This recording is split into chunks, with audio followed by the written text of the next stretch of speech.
ప్రపంచ ఆదివాసీ దినోత్సవాన్ని పురస్కరించుకుని ఏఐసీసీ, టీపీసీసీ ఆదేశాల మేరకు కాంగ్రెస్ పార్టీ ఆధ్వర్యంలో సిద్దిపేట జిల్లా కపూర్ నాయక్ తాండాలో గిరిజన ఆదివాసీ సంరక్షణ హస్తం కార్యక్రమం నిర్వహించారు.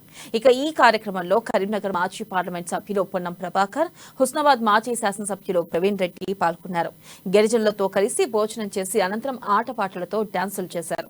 వచ్చే ఎన్నికల్లో కాంగ్రెస్ పార్టీ గెలిస్తే గిరిజన పేద ప్రజలకు అన్ని రకాల సంక్షేమ పథకాలు అమలు చేసి అభివృద్ధికి కృషి చేస్తామని పొన్నం ప్రభాకర్, ప్రవీణ్ రెడ్డి తెలిపారు. ఇక ఈ కార్యక్రమంలో కాంగ్రెస్ నేతలు, గిరిజన మహిళలు పాల్గొన్నారు.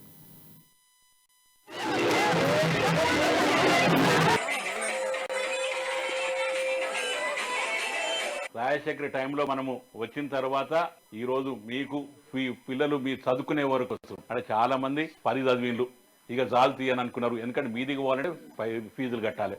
అట్లా ఇట్లా ఇంటర్మీడియట్ చదివిండ్లు మళ్ళీ మీదికి పోవాలంటే ఫీజులు కట్టాలి.